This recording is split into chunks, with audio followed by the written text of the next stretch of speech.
Hello student, आप कैसे हैं? उम्मीद करते हैं कि आप लोग बहुत अच्छे होंगे मेरे प्यारे स्टूडेंट। आज हम टेंस के बारे में, प्रेजेंट कॉन्टिन्यूअस टेंस के बारे में आज बताएंगे मेरे प्यारे स्टूडेंट। ध्यान देंगे।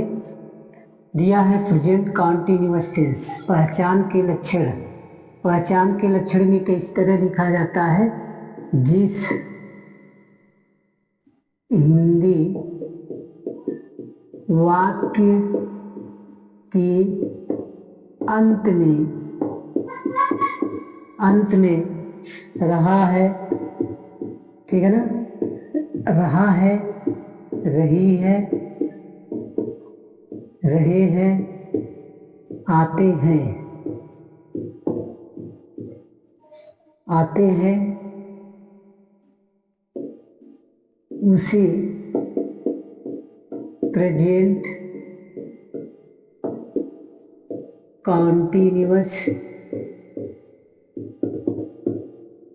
टेंस कहते हैं। इस तरह आपको याद करना है मेरे प्यारे स्टूडेंट। ध्यान देंगे। प्रेजेंट कॉन्टिन्यूअस टेंस का पहचान के लक्षण क्या है? जिस हिंदी वाक्य के अंत में रहा है, रही है, रहे आते हैं, उसे प्रेजेंट कॉन्टिन्यूअस टेंस कहते हैं। अनुवाद के नियम में देखिए क्या लिखा जाता है। अनुवाद के नियम में क्या लिखते हैं मेरे प्यारे बच्चे? इसमें एक वचन कर्ता ही सी इट के साथ सहायक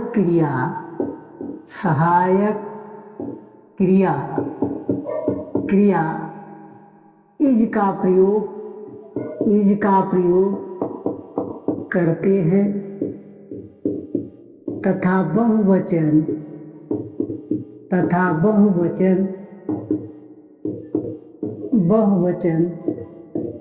कर्ता वी यू दे के साथ सहायक क्रिया आर का प्रयोग, ठीक है ना, करते हैं तथा आई के साथ एम का प्रयोग करते हैं तथा मुख्य क्रिया के अंत में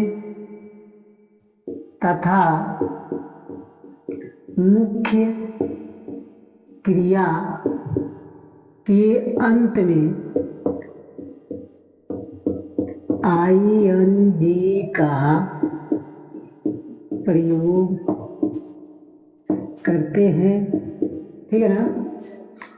देखिए, ये पहचान के लक्षण इस तरह लिखा जाता है, अनुवाद के नियम इस तरह लिखा जाता है मेरे प्यारे स्टूडेंट। देखिए, आप पहचान को और अनुवाद को छोटा नियम से यानी 60 नियम से अभी याद कर सकते हैं। कोई भी पूछता है प्रेजेंट कॉन्टिन्यूअस टेंस का पहचान क्या है, आप बताइए। रहा है, रही है, रहे हैं। और इसका अनुवाद क्या होता है? अनुवाद एक वचन के लिए इज का प्रयोग करते हैं, बहुवचन कर्ता के लिए यार का प्रयोग करते हैं, आई के साथ एम का प्रयोग करते हैं, मुख्य क्रिया के अंत में ING का प्रयोग करते हैं। या तो आप इस तरह याद कीजिए, जिस हिंदी वाक्य के अंत में रहा है, रही है, रहे हैं, आते हैं, उसे प्रेजेंट कॉन्टिन्यूअस टेंस कहते हैं। अनुवाद के नियम, इसमें एक वचन कर्ता ही सीट के साथ सहायक क्रिया इज का प्रयोग करते हैं तथा बहुवचन कर्ता वी यू दे के साथ सहायक क्रिया आर का प्रयोग करते हैं तथा आई के साथ एम का प्रयोग करते हैं तथा मुख्य क्रिया के अंत में ING का प्रयोग करते हैं, ठीक है ना। अब उसके बाद मेरे प्यारे बच्चे क्या पढ़ा जाता है? रूल जेके कहा जाता है नियम। तो रूल में आपको क्या बताना है? इसे मान लीजिए यदि वाक्य affirmative AFFIR MATIVE affirmative sentence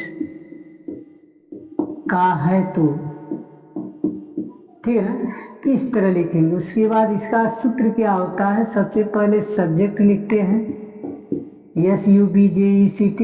subject के बाद क्या लिखते हैं, MB, ठीक है ना, MB नहीं लिखते, सहायक क्रिया लिखते हैं, इज, आर, एन, ठीक है ना। उसके बाद MB लिखते हैं, उसके बाद ING लिखते हैं, उसके बाद ऑब्जेक्ट लिखते हैं, ऑब्जेक्ट के बाद ETC लिखते हैं।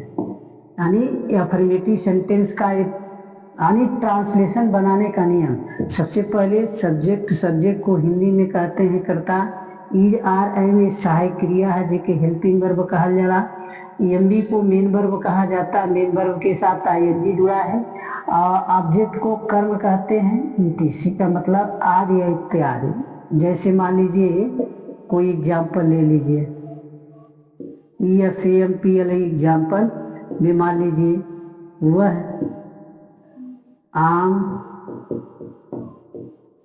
खा रहा है, ठीक है ना, मैं कानपुर जा रहा हूँ, ठीक ना। तुम हॉकी खेल रहे हो, ठीक है ना। एग्जाम्पल इस तरह का रहेगा मेरे प्यारे स्टूडेंट। आप देखिए इज, आर, एन तीनों का मैं एग्जाम्पल लिख दिया हूँ, समझ आ रहा ना। तीनों का एग्जाम्पल मान लीजिए कोई पूछ दिया हुआ है आम खा